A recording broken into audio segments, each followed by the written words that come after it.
Olá, vamos conversar sobre um assunto muito interessante, Simple Past and Present Perfect, a diferença entre os dois tempos verbais. Meu nome é Reinaldo e vamos supor que você queira falar algumas frases simples em inglês, do tipo: eu estudei para a prova, eu bebi uma cerveja, eu beijei a Pamela. Como você falaria estas frases em inglês? Bom, primeiro passo, você tem que se atentar para a ação, para o verbo em si. Por exemplo, quando você fala eu estudei, na sua cabeça tem que pipocar essas três formas: stud, studied, studied. Com essas formas do verbo estudar, você faz qualquer coisa que você quiser com o verbo estudar, inclusive essa frase eu estudei para a prova. Aí você vai pensar comigo e vai falar o seguinte: Ray, quando eu falo eu estudei para a prova, é algo que já aconteceu. Quando eu falo eu bebi uma cerveja, é algo que já aconteceu. E quando eu falo eu beijei a Pamela, é algo que já aconteceu. Algo que já aconteceu é passado. E se é passado, eu sei que eu tenho que utilizar a segunda coluna, já que você está afirmando para mim. Você não perguntou para usar did e você não negou para falar didn't. Eu não estou vendo ponto de interrogação, não estou vendo a palavra não. São todas afirmativas, são todas passado, e eu tenho que usar a segunda coluna para passado. Você me ensinou isso. Ok? Terminou? Sim, terminei. Só que tem um detalhe. O quê? Você me falou quando você estudou para a prova, quando você bebeu uma cerveja ou quando você beijou a Pamela? Não. Isso tem importância? Pior que tem. Por quê? Porque quando você faz uma coisa em uma ação, quando você pratica uma ação em inglês, é muito importante você prestar atenção em duas coisas. Vamos pegar primeiro essa frase do eu estudei para a prova. Olha só. Você tem dois jeitos de falar isso. I studied for the test, como você havia me dito, usando a segunda coluna, ou falando I have studied for the test, usando have com a terceira coluna. Sempre que você usa have e tem um ed, esse ed é o da terceira coluna. O have gosta de trabalhar com a terceira coluna. É isso que faz o perfect. Have com terceira. Tudo bem, Ray. Qual que é a tradução dessa frase? As duas significam eu estudei para a prova. Só que tem um detalhe. Se você falar para mim quando você estudou para a prova, se você colocar uma palavra do tipo yesterday, ontem, last week, semana passada, ou ainda before lunch, antes do almoço, por exemplo, qualquer referência de tempo que você me der, um tempo no passado, é claro, pode ser amanhã, não pode ser hoje, tem que ser ontem, semana passada, ou então a palavra atrás, 2 minutos atrás, 5 minutos atrás, 10 anos atrás, não importa a distância, se é de 2 segundos atrás ou se é de 2 eternidades atrás, não importa, você colocou uma referência de tempo no passado, você tem que usar a primeira forma. I studied. Have tá fora. Have com terceira tá fora. Por quê? Porque você me deu uma referência de tempo no passado. É lei. É regra. Não discute. Aceita. Tá, Ray, então, se eu não falei o quando, eu vou usar a segunda, né? Não, em nenhum momento eu falei isso. Eu falei que se você usar uma referência de tempo, você tem que usar a primeira. Agora, se você não deu a referência de tempo, você pode usar uma das duas, só que vai ter uma diferença. Qual que é a diferença? Isso é importante no presente? O quê? O estudar para a prova é importante? Ah, de que prova que você está falando? Pois é. Imagina você falando uma frase dessa. Quando que você vai falar uma frase dessa? Ah, sei lá, você que é o professor, me ajuda. Tá bom. Olha só, eu vou contar duas histórias para você, tá bom? A primeira eu vou usar a do passado.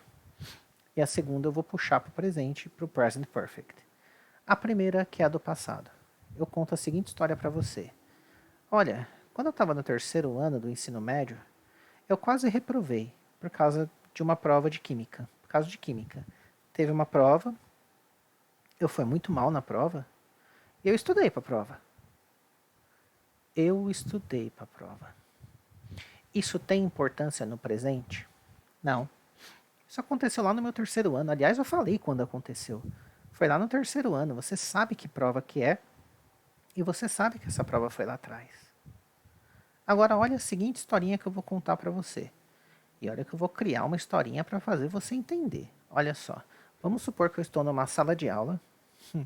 Olha, eu já criando uma situação de presente. Ó, eu estou na sala de aula e falo o seguinte: acontece a seguinte situação. Nós vamos fazer uma prova de química às 11h30 da manhã, das 11h30 a 1 da tarde.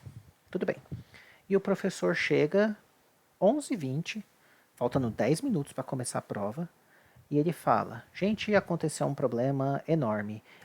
O meu cachorro comeu as provas e não vai ter a prova hoje. Reação da turma: Ê! Minha reação. E sempre tem um aluno assim, tá? No caso sou eu. Aí eu levanto e falo: professor, isso não é justo. Como assim? Não, não, não, não, não, não, não, não, isso não é justo não. Eu abri mão de muita coisa. Eu estudei para a prova. Eu estudei para a prova. Nesse momento passa a ser importante o meu ato de ter estudado. Tem vínculo com o presente. Fala assim, eu abri mão de muita coisa. Eu abri mão de Netflix. Eu abri mão de Disney Plus. Eu tinha coisa muito importante para fazer, do tipo soltar pipa na laje ou jogar videogame. E eu estudei para a prova. Nesse caso, com certeza eu vou falar I have studied for the test. Tá. E se for pergunta? Tudo bem, se for pergunta, você vai falar assim pra mim. Eu falo a historinha pra você e falo, olha, eu no terceiro ano eu, do ensino médio, eu quase fui reprovado por causa de química. Aquela professora, porque aí é sempre o culpado é o professor, tá? Aquela professora me perseguia, não sei o quê, e ela tentou me ferrar, e eu só passei por causa do conselho. Aí você fala pra mim, Ray, você estudou pra prova?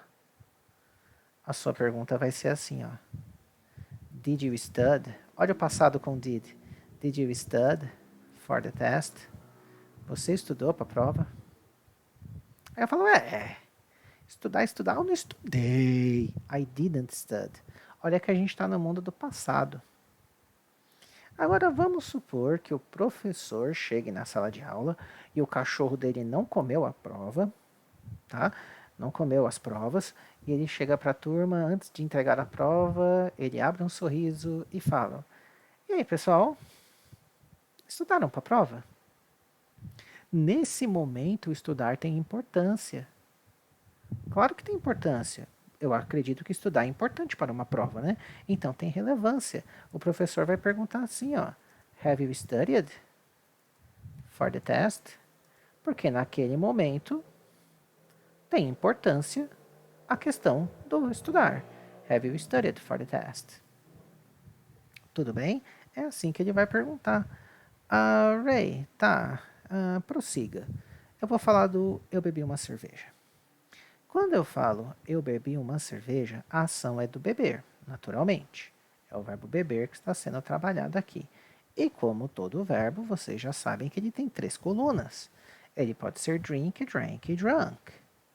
Mesmo sabendo que eu não vou usar o drink para nada nesse exercício, já que eu estou falando de passado, que é segunda, ou present perfect, que é have com terceira, eu vou colocar a primeira coluna aqui com certeza, drink, drank, drunk. E olha só como eu posso falar isso. I drank a beer, segunda coluna. Ou I've drunk a beer. Detalhe, esse I've significa I have. Esse have você pode contrair por apóstrofo V. Você não pode falar assim para mim, ó. I've a dog. Do tipo, eu tenho um cachorro, I've a dog. Esse have você não pode contrair. Você tem que falar I have a dog. Por que esse eu não posso contrair? Eu falo, cadê a terceira coluna?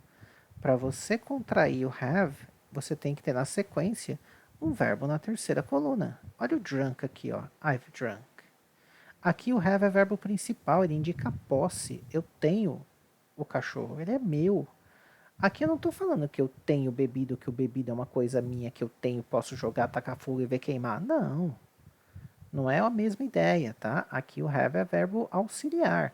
Aquele é verbo principal, tá? Esse que tem ideia de posse, você não pode contrair, não. Vamos lá, vamos voltar para o eu bebi uma cerveja. Primeiro passo, eu falei para vocês quando que eu bebi a cerveja? Não, não falei quando que eu bebi. Então as duas estão na parada. As duas podem acontecer. Aí você fala assim para você, nossa, eu bebi uma cerveja na festa do Zezinho. Tava boa. Olha só, eu te falei quando eu bebi que foi na festa do Zezinho. Eu vou ter que falar I drank. Olha que eu tô me afastando da cerveja. Não tem vínculo nenhum com o presente. Se eu bebi, foi só eu tô falando que eu bebi, mas nada demais. Agora, olha a diferença quando eu falo I've drunk a beer. É sinal. Bom, primeiro que eu não falei o quando, né? Tudo bem, então ele já pode ser usado. O tempo indefinido que a gente chama. Não se sabe quando a ação aconteceu. O importante é que você bebeu a cerveja. Olha só, eu falar I've drunk a beer. Provavelmente, se eu falei assim, eu ainda estou meio que sob o efeito da cerveja. Eu ainda estou meio alegre, meio falante, ou às vezes fazendo besteira, né? E I've drunk a beer. Aí você vai falar, tá, então só vou poder falar I've drunk a beer se eu estiver bêbado. Não, também não é assim. Não seja, não seja extremista. Eu concordo que se você estiver sob o efeito da cerveja, você vai falar do segundo jeito, I've drunk a beer. Aliás, parabéns pelo fato de estar ébrio, ainda usar a gramática da forma correta, falar I've drunk a beer. Loas, muito contente, muito orgulhoso. Agora, olha só, eu chego para você e falo, vamos supor que a gente nós somos velhos amigos, então eu vou te dar um nome só para facilitar aqui o diálogo. Eu estou diante do meu velho amigo, pode ser representado por você, que é o Tonho. Certo? Olha só o nome que você recebeu, Tonho. E eu falo, Tonho, eu bebi uma cerveja muito louca. Eu não preciso ter bebido a cerveja recentemente para falar assim. O que eu estou dando importância é o fato de ter bebido uma cerveja muito louca. Eu estou trazendo uma ideia de novidade. Olha só, você sabia disso? Eu tomei uma cerveja muito. É diferente. Nesse caso, você está puxando para o presente. Eu estou puxando para o presente. Eu vou falar I've drunk. Assisti um filme mó da hora. I have watched. Li um livro muito louco. I've read a very crazy book. Qual livro? Os Sertões, de Euclides da Cunha. Olha que maravilha, né? Então, Eurico, presbítero. Eu li um livro muito louco. Uma pessoa muito louca para achar isso, né? Mas eu vou falar I have read. Só que detalhe, eu não posso falar o quando. Se eu optei por falar desse jeito, eu não posso falar o quando, porque o quando não importa. Essa é a ideia. Não importa quando eu bebi. O importante é que eu bebi a cerveja, que eu li o livro, que eu assisti o filme. Aliás, eu assisti ao filme. Vocês estão prestando atenção? Vocês estão vendo que o Present Perfect ele puxa a importância para a ação. Não importa quando aconteceu. Já o outro, o Simple Past, ele é meio que o contrário. Você quer dizer que a ação já aconteceu, que ela não tem esse vínculo com o presente. O importante é o quando ela aconteceu. Olha que bacana isso, gente. Nossa, eu acho isso muito louco. Olha só, eu beijei a Pamela. E eu chego para você e falo: beijei a Pamela. Aliás, quando passa essa ideia de emoção, né? Não importa o quando. O importante é que eu beijei a Pamela. Eu falo: I've kissed Pamela. Usa a segunda forma, ó. I've kissed. Have com terceira. Aí você vai falar assim: tá, quando que você beijou? Aí eu não tenho como escapar. Eu não tenho como escapar. Se você perguntou quando, é porque você quer saber exatamente a ação. Aí eu vou falar assim: ah, foi ontem à tarde. Yesterday afternoon, I kissed. Aí eu sou obrigado a usar a forma de cima. I kissed Pamela yesterday afternoon. Aí você fala: nossa, ontem à tarde eu beijei a Pamela no colegial. Olha que pra ele é kissed de novo. Mesmo porque ele me falou que foi no colegial. Agora, se você beijou e ainda está sob aquela emoção, aquele choque, aquele formigamento que causa o beijo da pessoa amada. Aí você fala I've kissed, com certeza. Só que, repito, você não fala o quando. O quando é o calcanhar de Aquiles do present perfect. Você falou o quando. Claro que esse quando tem que ser, digamos, no passado, né? Não pode ser amanhã, que amanhã é futuro. Não pode ser hoje, que hoje é presente. Tem que ser no passado. Ele é o calcanhar de Aquiles do have com terceira, do present perfect. Naturalmente, porque se você colocou um tempo no passado, não pode ser presente. Olha o nome, present perfect. Tudo bem. Aliás, se você quiser inclusive dar uma ênfase que a coisa aconteceu bem recente, você pode colocar a palavra just.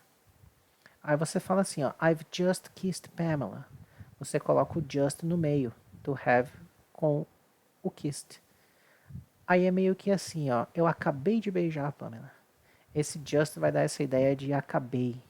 Eu acabei de fazer, ela acabou de chegar, nós acabamos de sair. Não é um acabar de a cerveja acabou. Não, não é esse acabar.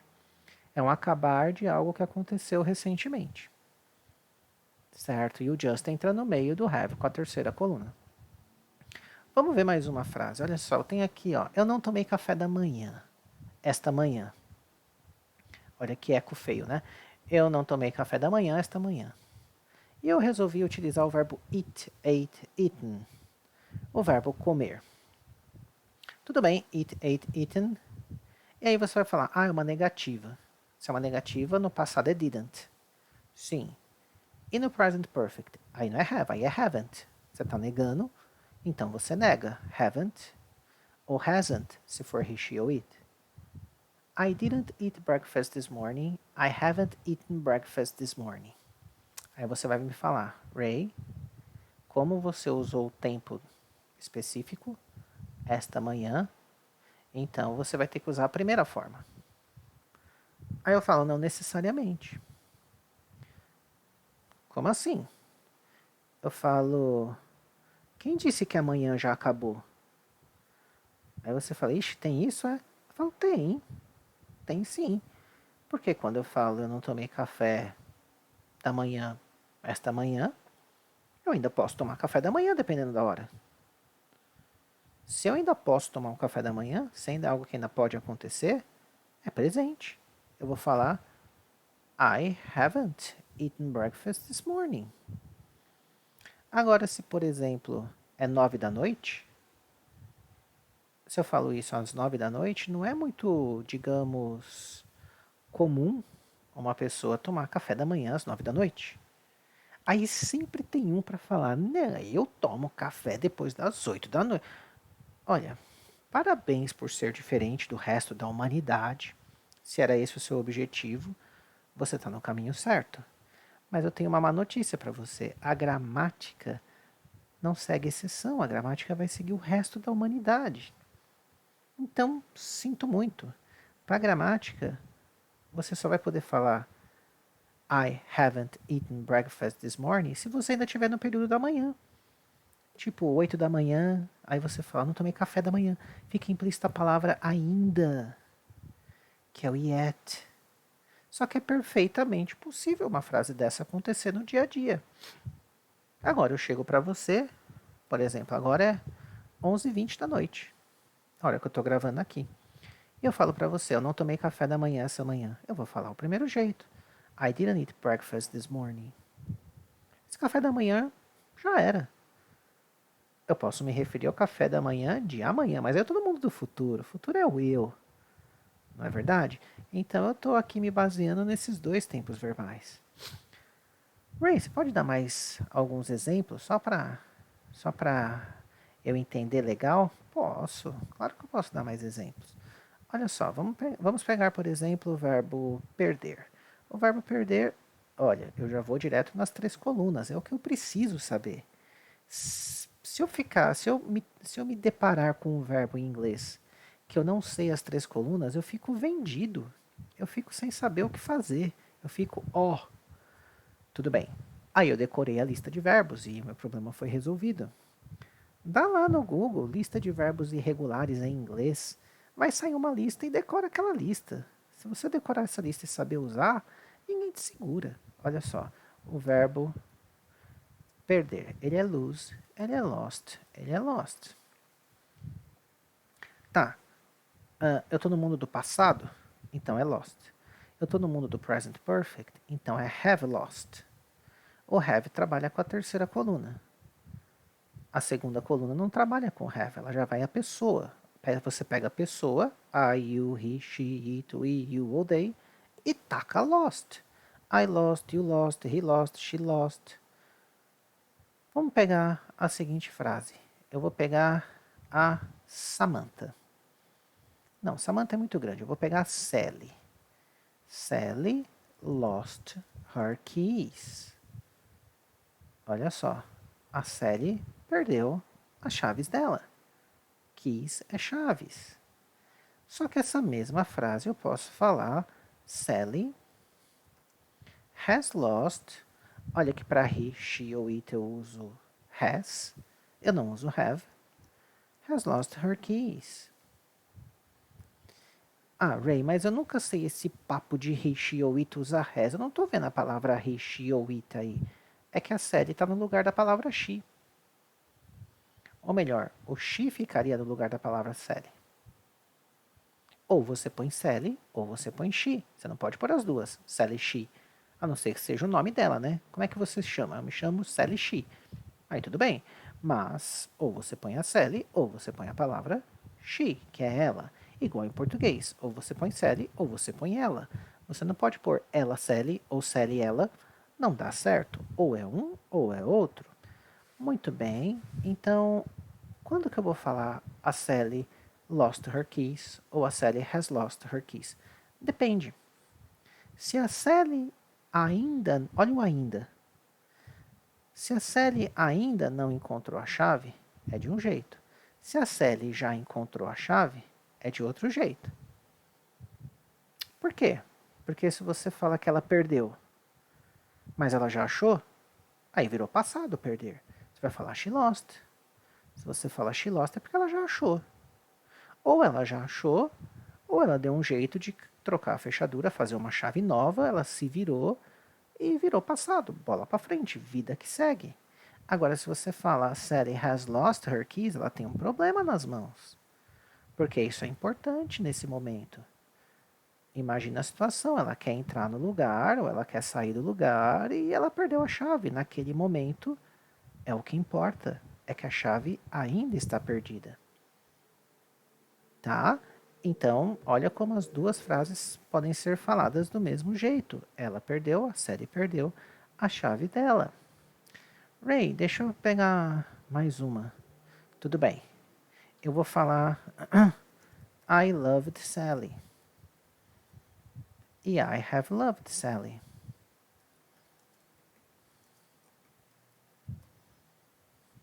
Olha só, eu estou trabalhando com o verbo amar. O verbo amar é o verbo love. Na segunda ele é loved, na terceira ele é loved. Sempre que é loved na segunda é loved na terceira. Ou melhor, sempre que é loved na terceira é loved na segunda. É o padrão ed, ed. Tudo bem, tem alguns verbos que é show, showed, shown, mas vamos por partes. Se você fala para mim I loved Sally, azar da Sally, você não a ama mais. Por quê? Porque você usou o passado, ó. I loved. Não chega até o hoje. Você vai falar assim, ó. I loved Sally. Eu amei a Sally durante 30 anos da minha vida. Tem uma história muito bacana que começa assim, logo de cara. A primeira fala é uma mulher falando para o homem: Você me amou? Ele leva aquele choque, porque ela está em leito de morte. E ele fala: Sim, eu te amei. Ela: Quando? Olha o quando. Olha o quando. Aí não tem jeito, ele tem que usar desse jeito. Ele fala: Eu te amei de 1952 ou 1968, mais ou menos. Ela fala: Eu te amei mais tempo. Um livro, um conto maravilhoso, tá? Da Cláudia Lage. Cláudia Lage, chama-se A Hora do Galo, se eu não salvo engano. Perfeito. E I have loved Sally. eu tenho amado a Sally, ao pé da letra. Se você fala desse jeito, você não só amou a Sally, como ainda ama. Olha que vale pro presente. Puxa pro presente. Ainda não acabou o seu amor. Que lindo, né? Da mesma forma que aqui ainda não acabou o perder. A Sally aqui, coitadinha, ela perdeu as chaves e o perder ainda não acabou. Quando que o perder acaba? Quando você acha. Quando que o amor acaba? Aí só quem fala sabe. Espero que vocês tenham entendido. Olha, eu tenho entendido. Have understood. Present perfect. Esse é um assunto que exige muita prática, exige bastante treino, bastante mecânica, mas na minha concepção, o que eu vejo que é a maior dificuldade da turminha é confundir ainda a segunda coluna com a terceira, não na ideia, mas no saber quando que é. Como é que é a terceira coluna de go mesmo? Como é que é a terceira coluna de speak? Spoke é a segunda ou é a terceira? É speak, spoke, spoke, speak, spoke, spoken, speak, spoke, speaking. É não saber a forma que o verbo recebe na terceira coluna. Eu aconselho demais vocês a, de certa forma, conhecer melhor essa lista. Repito, eu sempre falo isso. Se você vai gastar energia de alguma forma no inglês, aquela coisa de sofrer, de eu preciso sofrer para aprender, no pain, no gain, aquela coisa, decora a lista de verbos irregulares, você não vai se arrepender. O único problema é que para memorizar essa lista você precisa saber quando usá-la. Mas aí é aí que eu entro, sabendo quando utilizar a segunda ou terceira coluna, segunda passado, have com terceira present perfect, tudo fica um pouco mais claro e fica mais fácil essa memorização. Pessoal, thank you so much. Muito obrigado por me acompanhar na teoria do present perfect com o simple past, a relação entre os dois, entre os dois. E nos vemos num próximo encontro para um próximo tópico que, se eu não me engano, vai ser o da voz passiva. Thank you so much. See you next video. Bye bye.